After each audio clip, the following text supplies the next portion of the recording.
Welcome to Peter and Roughie's football show here on STV. The main talking points on tonight's programme. Alan Stubbs says he only has one thing in his mind, and it's not the Bolton job, as he prepares Hibs for the first leg of the playoffs against Falkirk tonight. Peter Houston says it's all about what the Bairns do tonight and not the Highbees. And Anne Budge plunges another £300,000 into the coffers for the new stand. That's just a few of the topics we'll be talking about tonight. Alan Rough is alongside me. Peter Martin, our boot-room guest, I'm delighted to say, is Motherwell's Stephen McManus. And with the playoffs in mind, it doesn't get any better. It's exciting. It's certainly something I think you're delighted you're not involved in this season. Absolutely. It was looking back, they were tough games to play in, Peter. They were enjoyable because of the outcome, but when you're involved in them, it's a pressurised situation. You need big characters that can handle certain circumstances. So, like I said, the outcome was great for us, but we certainly didn't want to be in there this year. Yeah, was it different to anything that you'd ever faced before? Because it's comparatively new in our game. I mean, it's exciting for us. It must be nerve-wracking if you make one blunder. I think that you could feel the pressure before the games. We felt we were playing for other people's livelihoods, other people's jobs. Because if it's a Premier League club and you get relegated, the first people that are getting cut is the players that are out of contract, but also the people behind the scene at the football club, which makes the club what it is at a club like Motherwell. So there was a lot of pressure riding on it, and you just need to try and you want to play the game rather than the occasion as it was. It's a strange situation, Roughie. I'm looking forward to watching this one tonight, if only for the fact that, I mean, you look at Hibs are expected to do something over the two legs. Falkirk have been very much all season, not the surprise package, but, not the favourite. Not the favourite, but as it turns out, it's the form side. To go through a whole season and only lose 3 games at home, that shows you that the majority of the season they've had form. And tonight that would be a worry for me if it was Hibs, because they'll go there with confidence. They're the team that was on a wee bit of a run, scoring goals, winning games, and they're getting into the games. And we kept talking about teams going to places with a wee bit of fear. I don't think Falkirk will go to Easter Road with any fear at all. They'll go there and believe that they can take something out of the game. I get the feeling that, and I might be way off the mark here, but I get the feeling that if Peter Houston can escape, obviously a draw or a win, fantastic, but I think if he could escape with even just one solitary goal to peg back at home, he'd be pleased. I think he'd be happy, but as Roughie says there, Falkirk will be going to Hibs full of confidence. They've scored twice in the last time that they played there, if I'm right in saying that, and so they'll be going full of confidence. They'll be hard to beat. But he's done some job there, Peter Houston, and the resources that they've got a good blend of experience and younger players as well, so it's a game that they'll be really looking forward to. And I always like, Roughie, ahead of a big game, there's always a story, you'll know better than most from playing ahead of Old Firm games, there's always a little story that's just thrown out there to try and derail somebody. Nothing better than Alan Stubbs linked with the Bolton job. Yeah, and quite rightly so. Alan's done everything well since he came up here. Obviously we'd have to look at that job, but not, as he said, right now. He's got too many important things to look at now, and I think there'll be bigger teams in Bolton be after him in the next couple of years. So it's something he has to decide with, but he's got to be completely focused in the next games that are coming. Yeah, how do you approach them then? Because it was slightly different for you guys because it became so one-sided to an extent, and then the unknown going into the second leg. Hibs against Wraith Rovers, came out of the traps flying, get those early couple of goals, and then the second half, it's a totally different performance. You start to get nervy. I think when you look back even at Hibs last year in the playoff games that they played in, at home they come out of the traps, as you said, they're flying. They've done the same again against Wraith Rovers the other night. Whereas this is the first leg that they're at home, so it's going to be different from what they've had previous. But I think they'll still come out the exact same. I think they've got to come out and have a real go. They've got good young players at Hibs as well. They've got a couple of experienced ones as well, but it's going to be fascinating. I'm interested to see how they'll cope with all the games that they've got if they end up facing whoever it is that plays Kilmarnock, but especially if it ends up in Hibs, who's going to play at either side of the cup final as well. it's going to be difficult for them, and if they end up getting up, it's an incredible achievement if it's your Alan Stubbs, and you can see why he's going to be linked with so many clubs. But Stephen says it's not just about the football; it's a pressure game. And you had two of them, and I keep saying it. You look about the dressing room and you look at players. You know he can handle that. He might not handle it. You know I might have to keep my eye on him. So for me, it's on the night. It's the big players, and certainly both teams have got big players. I just think Hibs in midfield have got bigger players, you know, that really want to achieve and go to that SPA. I'm not saying Falkirk don't want to, but I just think they've got more at stake. Yeah, okay. We'll find out how that all pans out and discuss it on tomorrow night's programme as well.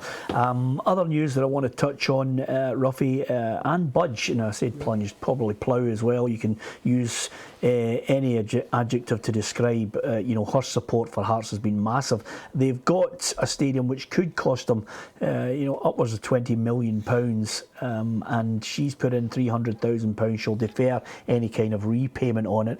I think once you do all the sums, she's mentioned that they might be about £6 million short when they're eventually building the stadium.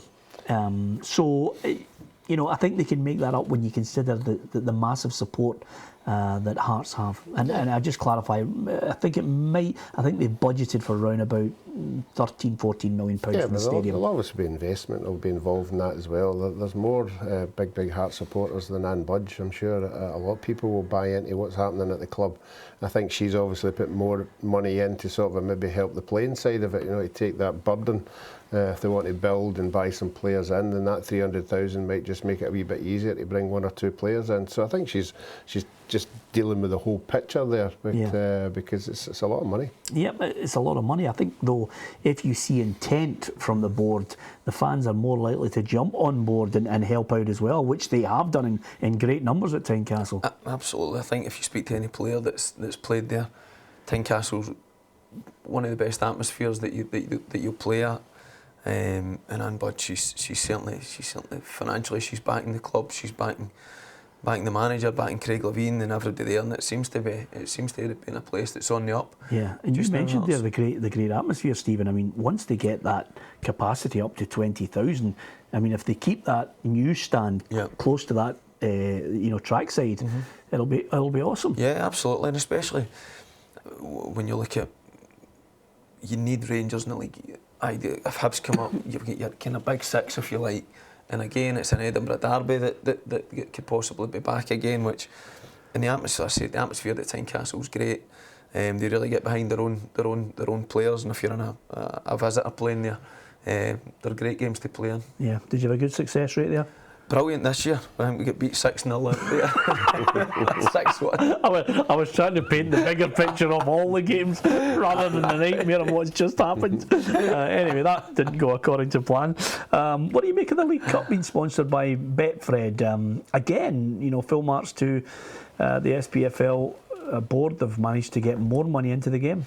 Yeah, it seems to be the betting companies that are putting money into the game, and I think at this stage, I think we've got to accept everything that's going about. You know, before there used to be, you know, people saying, "Oh, you can't get involved," but now we know that every club needs money, and if they can generate that kind of money for cups, then why not? Is it fair to say that they're probably in a better position to sell the product with Rangers back in there now? Suddenly, it's become even more appealing. I think so. I think the game's, there's no doubt the game's missed Rangers. I think the game needs them. I think they need a strong Rangers and a strong Celtic really competing.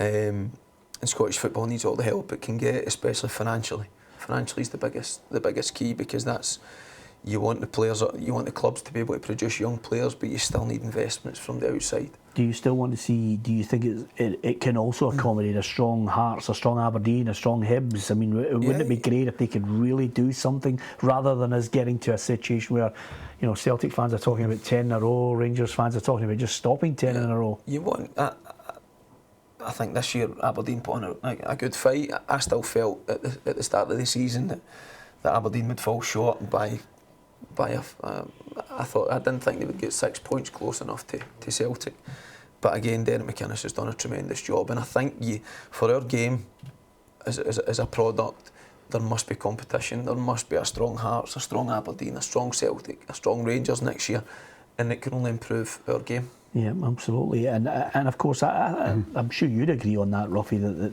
the more strong competition we've got, the Leicester factor down south, I think, if that doesn't give anybody the incentive, nothing will. Yeah, from a player's point of view, you want to play in big games. You know, you want to play in front of big crowds. You know, that's what you want. That's what it brings the best out in you, and I'm sure most of the clubs will be really looking forward to next season. Okay, after the break, we are going to talk Motherwell. We'll get the thoughts of Steve McManus with a few other season campaigners. He's been offered a deal.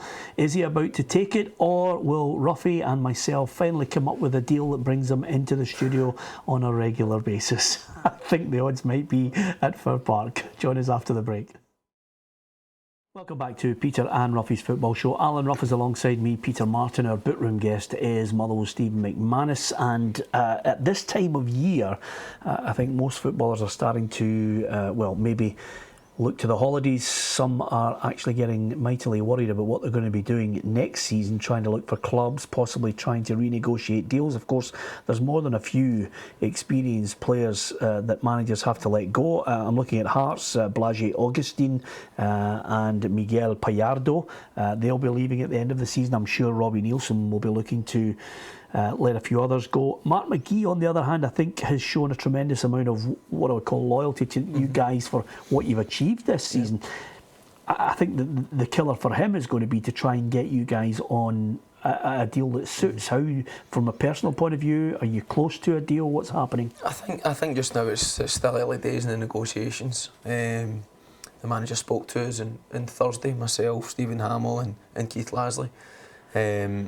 So certainly on my behalf, we've still got a long way to go in the negotiations, but hopefully we can, with myself and the club, we can get our heads together and get something sorted. Like I say, it's difficult just now because the games have still to be played, but I'm sure if the club are fair and I'm fair, then we can get our heads together. If not, then it'll need to be elsewhere, because I don't feel as if that I'm quite ready to retire. Yeah. Do you want to stay?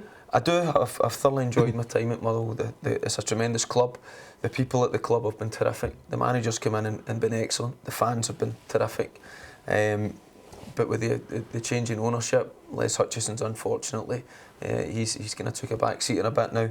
Because Les came in and was terrific. He was a big help in getting the club maintain their Premier League survival last year.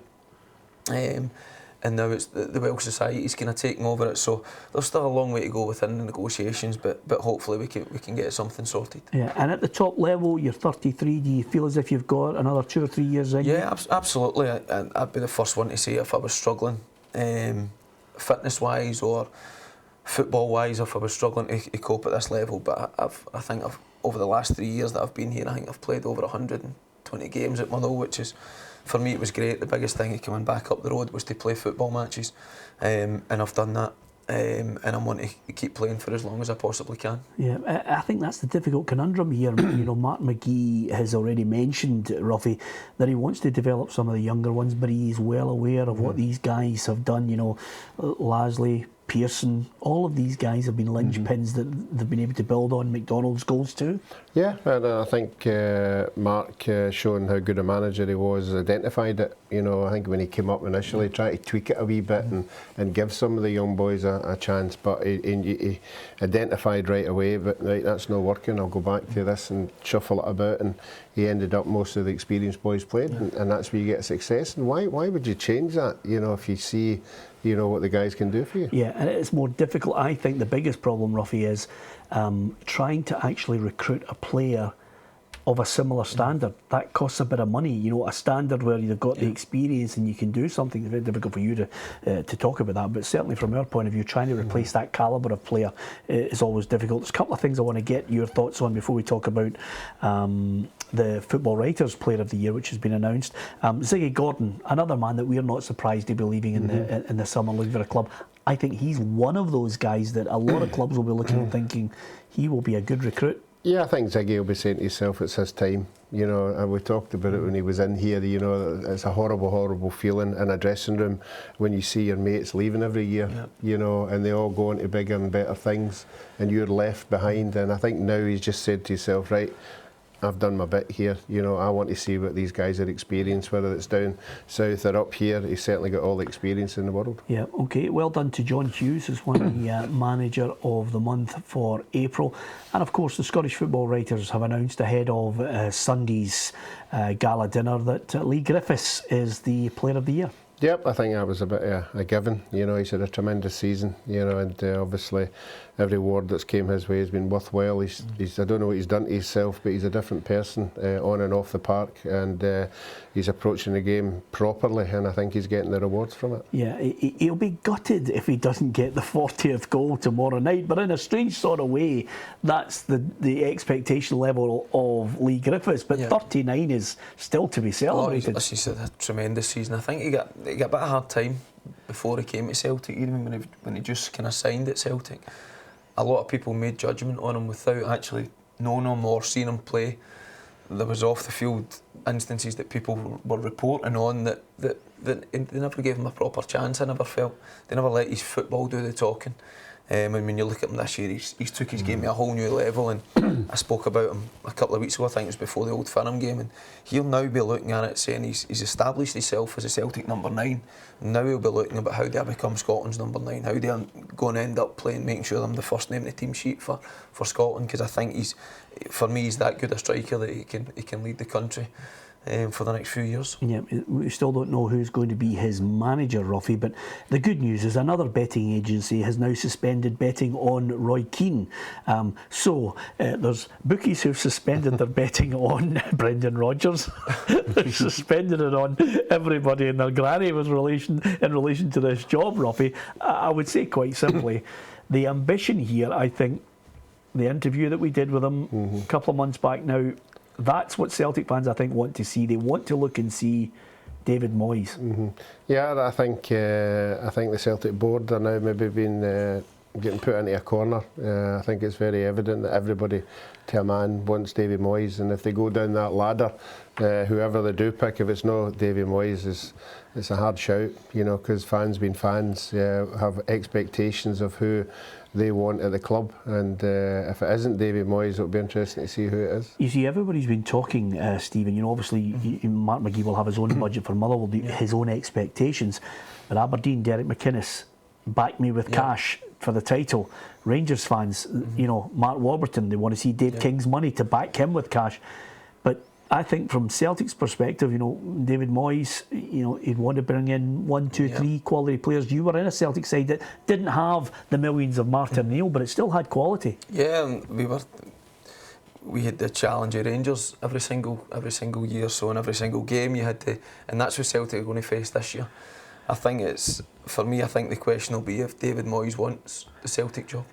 I think if somebody of that pedigree is available, if he wants the job, if he wants to work at a club like Celtic, which he might have other options from down south, I think he's got to be your first choice. I think the one thing with the Celtic board and Peter Lawwell and Dermot Desmond is they'll have been preparing for this time when Rangers come into the league again. I think everybody's been demanding that the club spend, but they've kept the club in a sound financial position for the last few years when you look at how the mess Rangers got themselves in.